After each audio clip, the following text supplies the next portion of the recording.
అయోధ్యలో భవ్య రామాలయ ప్రారంభోత్సవం కోసం యావత్ ప్రపంచం ఎదురుచూస్తోందన్న ప్రధానమంత్రి జనవరి 22న ప్రతి ఇంటా దీపాలు వెలిగించి పండుగ చేసుకోవాలని నరేంద్ర మోదీ పిలుపు.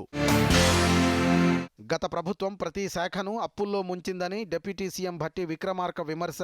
ప్రస్తుత పరిస్థితుల్లో ప్రణాళికాబద్ధంగా ముందు చూపుతూ అడుగులు వేయాల్సిన అవసరం ఉందని వెల్లడి. అవినీతి రహిత పరిపాలనే ధ్యేయంగా అధికారులు పనిచేయాలన్న ఐటీ శాఖ మంత్రి. సామాన్య ప్రజలకు ఇబ్బందులు లేకుండా ప్రభుత్వ యంత్రాంగం పనిచేయాలన్న శ్రీధర్ బాబు.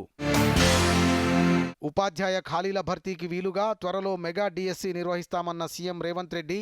మన ఊరు మనబడి నిధుల వినియోగంపై విచారణకు ఆదేశం. ఉమ్మడి జిల్లాల్లో నైపుణ్య వర్సిటీల యోచనలో ప్రభుత్వం. యువత పారిశ్రామిక అవసరాలకు కావాల్సిన నైపుణ్యం సాధించేలా సన్నాహాలు. పాత లబ్ధిదారులందరికీ రైతు భరోసా పెన్షన్లు యథాతథంగా వస్తాయన్న సీఎం. ప్రజాపాలన దరఖాస్తులు అమ్మేవారిపై కఠిన చర్యలు తీసుకోవాలని ఆదేశం. తెలంగాణ యువతకు టాటా నైపుణ్య శిక్షణ. 50 ప్రభుత్వ ఐటీఐల్లో 5 ఏళ్ల పాటు ఉచితంగా ప్రాజెక్టు. 2,000 కోట్ల ఖర్చులతో యంత్రాలు పరికరాలు. రేషన్ కార్డుల ఈకేవైసీ గడువు జనవరి 31గా నిర్ణయించిన ప్రభుత్వం. ఇప్పటి వరకు రాష్ట్రంలో 70% ఈకేవైసీ పూర్తయిందన్న పౌర సరఫరాల శాఖ. రేపటి నుంచి నాంపల్లి ఎగ్జిబిషన్ గ్రౌండ్లో నుమాయిష్. ఆహ్వాన పత్రిక ఆవిష్కరణలో మంత్రి శ్రీధర్ బాబు.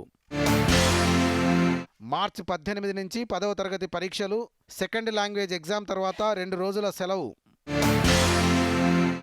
జాతీయ లోక్ అదాలత్కు అపూర్వ స్పందన. ఒకే రోజు 39 లక్షలకు పైగా కేసుల పరిష్కారం. రేపటి నుంచి హైదరాబాద్లో జనసంపర్క్ అభియాన్.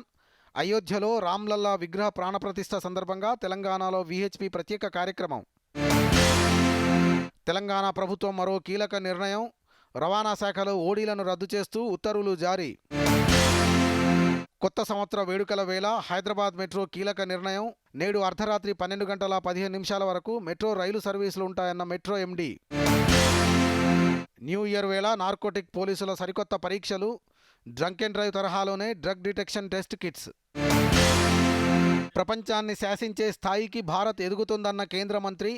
రాబోయే 25 ఏళ్లు యువతదే అన్న కేంద్ర మంత్రి కిషన్ రెడ్డి.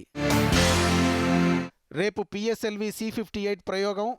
ఎక్స్పోసాట్ ప్రయోగం సక్సెస్ అయితే ఖగోళ శాస్త్రంలో సంచలనాత్మక పురోగతికి నాంది పలుకుతుందన్న శాస్త్రవేత్తలు. ఎన్ఆర్ఐ డాక్టర్ అమృత్ పాల్ సింగ్కు నైట్హుడ్ పురస్కారం. కింగ్ చార్లెస్ III చేతుల మీదుగా ఈ పురస్కారం అందుకోనున్న అమృత్ పాల్. గెలుపు ముంగిట టీమిండియా మహిళా జట్టు తడబాటు. 2వ వన్డేలోనూ ఓటమి. సిరీస్ ఆసీస్ సొంతం. ప్రపంచ బ్లిట్జ్ చెస్ ఛాంపియన్షిప్ నిలబెట్టుకున్న నార్వే క్రీడాకారుడు కోల్సన్. ద్రోణవల్లి హారికకు 7వ స్థానం.